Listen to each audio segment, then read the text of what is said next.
horrors of Thanksgiving and America as a white future minority. Coming up. Far and away the most massive genocide in the history of the world. The lowest life expectancy in the West. And the year the U.S. will turn native.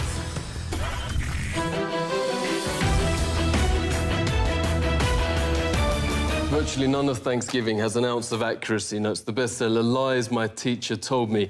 The idea of Europe bringing civilization to the Americas simply flips truth on its head. This is what European explorers actually found in North America. Far and away the most beautiful city on Earth. 5 times the size of London or Rome. Great towers and buildings rising from the water. 60,000 gleaming houses, and how spacious and how well built they were. Of beautiful stonework and cedar wood, and the wood of other sweet-scented trees. The many streets and boulevards of the city were so neat and well swept, despite the multitude of inhabitants, crisscrossed with a complex network of canals, like an enormous Venice, but also remarkable floating gardens that reminded of nowhere else on Earth. While Europe was drinking water from its polluted city rivers, huge aqueducts transported America's water from fresh springs. But what impressed most were the special merchant areas where timber and tiles and other building materials were bought and sold, as well as greengrocer streets where one could buy every sort of vegetable, fruits, honeys, nut paste and chocolates. Astonished by the personal cleanliness and hygiene of the colorfully dressed populace, and by their extravagant use of soaps, deodorants and breath sweeteners. Most Europeans never bathed and kept clothes on at all times. The Pilgrim's Notes biographer Zini Feiner had a terrible smell. Indians tried, quote, without success to teach them to bathe. The settlers also had bad breath from rotting teeth. Death and starvation was so common that corpses were just dumped in open pits known as poreholes. Many turned to alcohol and committed suicide. In fact, the story of the first settlers has been deliberately changed, notes author James Lowen, because the truth is so shameful. They actually settled hundreds of miles further south and stayed in America because the mission was a failure. Their real aim, reports historian Robert Beverly, was to find some gold and take it back to Europe. They spent their days digging random holes in the ground, haplessly looking for gold instead of planting crops. Soon they were starving and digging up putrid Indian corpses to eat. They took some Indian prisoners and forced them to teach the colonists how to farm. And the meal with the natives wasn't quite the Thanksgiving shown on TV and in schoolbooks. The colonists offered the Indians a toast to eternal friendship, whereupon the chief, his family, advisors, and 200 followers dropped dead of poison. In mainstream history books, perhaps the most common description of American territory then is virgin land.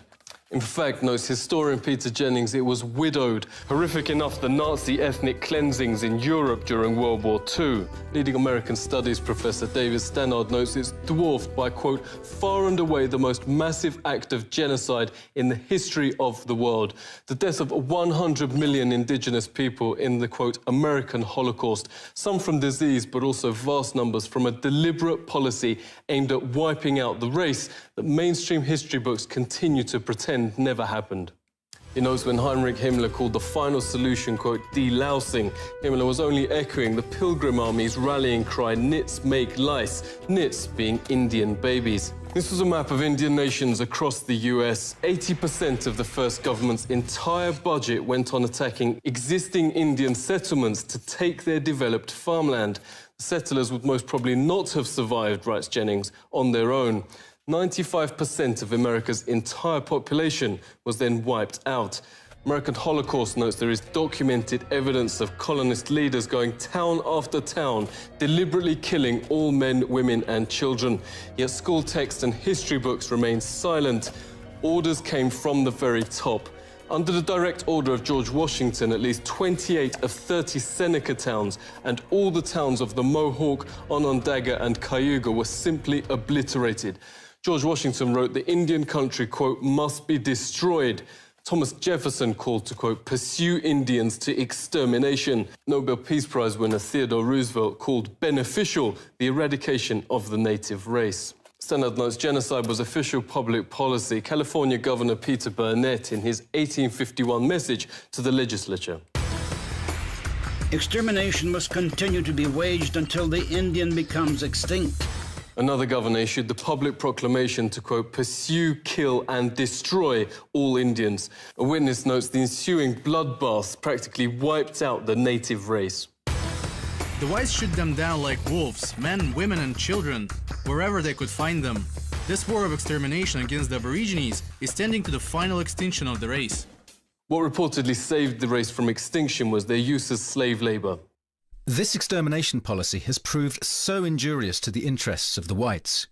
Indian labour is indispensable. Highly prized slaves were Indian girls as young as 3, said the Marysville Appeal, for fulfilling double roles of labour and of lust. Phil Lane Jr. is hereditary chief of the Hankton One First Nation. Phil, really great to see you. What facts are being airbrushed out of history? Practices were that sometimes you don't want to speak about, and they not only wiped out most of the people, but the way they did it, the greatest loss of people any time in history. Cultural genocide is still being waged on surviving Indians, reports Truthout. From the start of the 20th century, children were forced into so-called Indian boarding schools designed to, quote, kill the Indian in them, according to the system's founding father, Richard Pratt. Indians are obliged to change their name to a Western one like Tom, made to dress and style their hair like whites. Indigenous Americans are also forced to adopt Christianity and all other parts of Western culture. Lenore Stefan witnessed the abuse firsthand. Thank you so much for speaking to us. Can you tell us what happened? Federal policy here was to take the Indian out of the person. They beat the language out of like my father. He grew up his whole life, his hands were kind of bent. As a result, he used to talk our native language, but he never wanted me to learn. I consider myself a recovering Catholic because of, the sexual abuse that I experienced, from the Catholic Church. Daniel Sheehan says the genocide is continuing. He's helped start the Lakota Child Rescue Project to stop the forcible removal of Indian children. Daniel, thanks a lot for coming on. Could you tell us what is happening to the children? And what we discovered is that not only were the children being taken on an epidemic level, that it was happening on every single one of the reservations and in virtually every one of the major cities. The International Convention Against Genocide actually has a provision which expressly identifies what's going on as genocide, that the systematic undertaking on the part of the racially dominant culture in a given nation state, taking away indigenous children from their native tribes and putting them in the white culture has been identified as genocide. Even the Supreme Court still upholds natives' second-class status to this day, writes noted legal scholar Robert Williams. He joins us now. It's really great to speak to you. Can you give us some examples? 1 out of 3 Indian women will be raped during their lifetime. In 86% of those cases, the victims report that it's a non-Indian that perpetuated the sexual assault or the rape. This has been traced directly to the inability of tribes to prosecute these crimes. One of the points I make in my book, Savage Anxieties, is that if you look at the history of the more civilized nations treatments, so-called more civilized nations treatments of indigenous peoples, it really makes you wonder who are the savages and who are the more civilized. One very famous study done found that every single treaty that the United States had negotiated with tribes had in fact been breached at one time or another or had been violated. Supreme Court said they had no property rights and therefore no rights to just compensation. And there was some horrible language in the opinion about how the court recognized that everyone knows that the savage tribes of America were conquered and the treaties were really meaningless anyway. So it's this perpetuation of these stereotypes in this case, which is still valid law in the United States. It's still a valid precedent. And so they drink it, but it's actually hairspray. Native Indians now have the highest rate of suicide and pandemics of cancer in the Western Hemisphere. At 44, life expectancy is lower than Afghanistan and around the same as Europe at the time of the Pilgrims. For an official banquet to celebrate 350 years since Pilgrims landed, authorities invited native Indian Frank James to speak.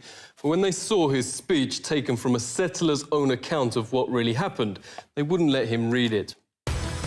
The Pilgrims had hardly explored the shores 4 days before they robbed the graves of my ancestors and stole their corn, wheat, and beans. The Indians knew this fact, yet welcomed and befriended the settlers, little knowing that they would be killed by the settlers' guns.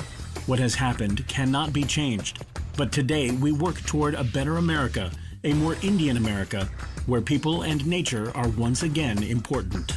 Frank has helped start a national day of mourning each Thanksgiving, a protest over the Plymouth Harbour and Mayflower replica.